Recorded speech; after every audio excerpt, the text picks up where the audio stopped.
were artists ever like just like drugged out at these? Oh yeah, Ozzy, big time. Ozzy? Oh yeah. Yeah. So he came in for a in store.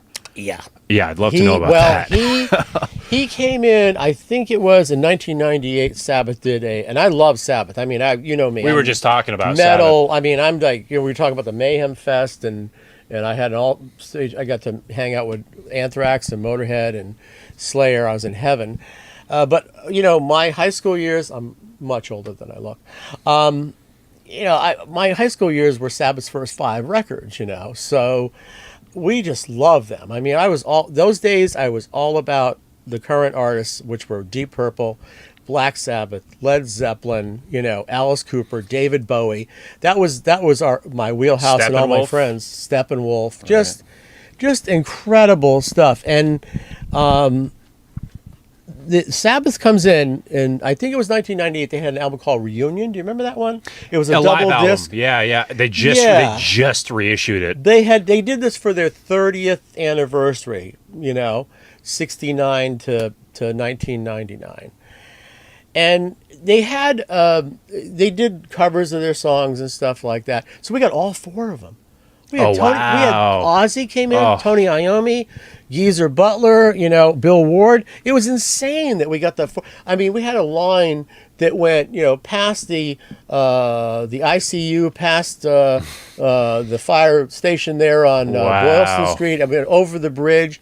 It was incredible, and they were so nice. They stayed, I think, just about forever. There had to be thousands of people in line, and they were just so thrilled to meet the band. But Ozzy came in, and this was before the Osbournes, and it was before any of that had started, and he was still drinking heavily. He hadn't gotten on the wagon yet.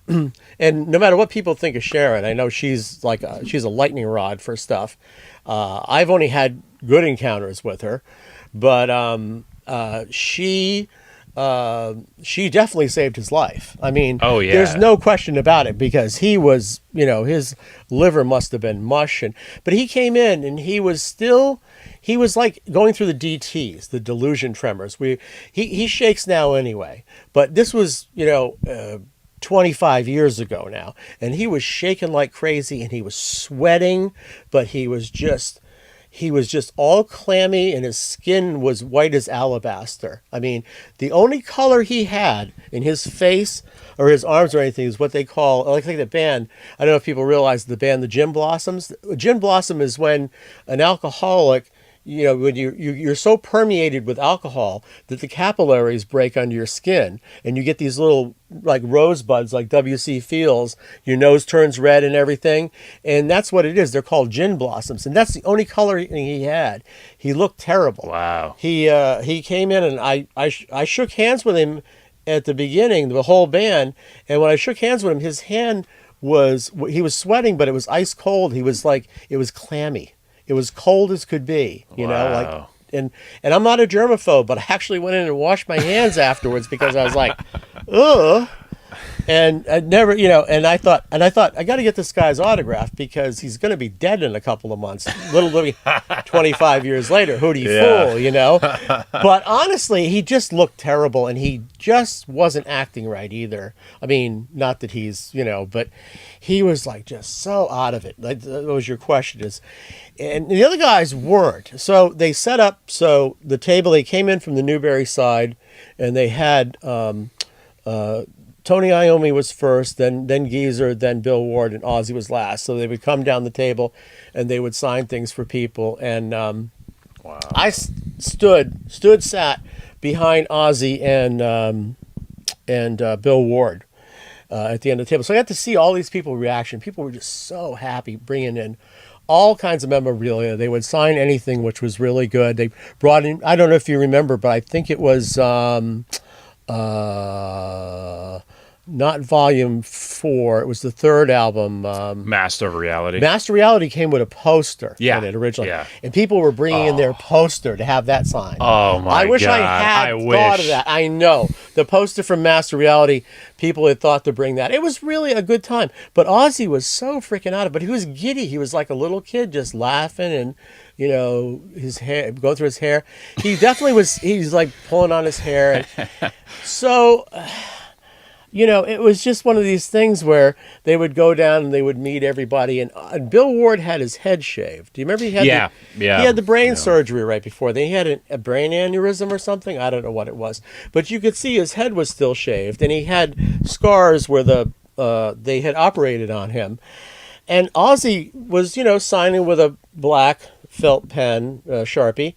And he, at one point, I'm sitting behind him and he's looking like this and he's looking around and he looks over at Bill and he goes like this. He just looks at Bill and he goes, and it was like he saw him for the first time, like what's he doing here? It was classic. So Ozzy he had been signing stuff, but he had been doodling on the tablecloth and stuff.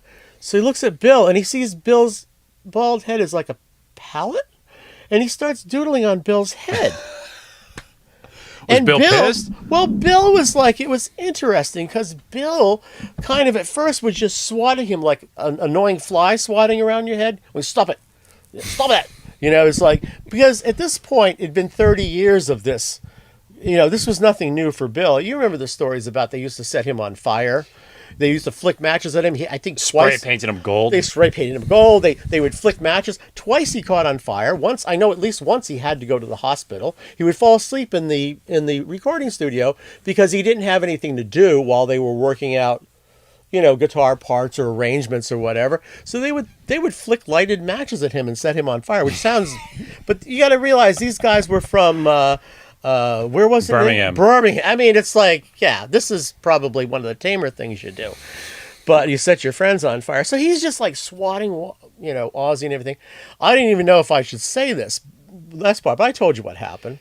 But, well, I mean... You can say it. I don't know. I feel like worse things have come out about... This was really bad. I really like Ozzy, but he actually drew this symbol on the side of Bill's head. Oh, swastika? Yes. Probably because he looked like a skinhead.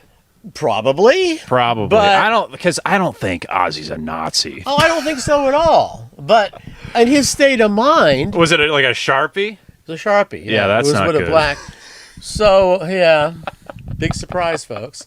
So these people are now coming down the line, and they're all happy, and they get to Bill Ward, and all of a sudden they're like going, oh, hi, and they go, oh, and you can see their shock on their faces and Bill has no idea. So I didn't want it to go too far, so I leaned over to Bill and I said, you might want to take a bathroom break.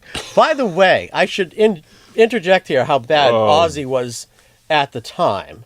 Ozzy had already been to the bathroom several times where the security people we had for Tower had walked in back and forth and told me that every time he went in there, he was throwing up. Oh, God. So, yeah, he was... Bill says, he says, take a break. You want to go to the bathroom, take a break. So Bill gets up and goes to take a bathroom break. He comes back and he walks behind, going to his seat, he walks behind Ozzy like this. And as he goes by, he says something like, he whacks him off the back of the head. We're talking about, he hit him fucking harder than Will Smith hit Chris Rock. I mean, this was a bang off the back of Ozzy's head. And he's cursing at him, and he sits there, and you could see where Bill had smeared, so it was unrecognizable. He couldn't get it off, but he had smeared this big black thing on the side of his black spot on the side of his head. And Ozzy, for his reaction, all he could do was sit there and go, he was like laughing like this. He's like, and it was just like, just rolling off him. But it was a great in-store. But you were asking about people who were messed up. That was probably the most messed up anyone I had seen come into the store. But it still was, it was what you kind of expected, I guess.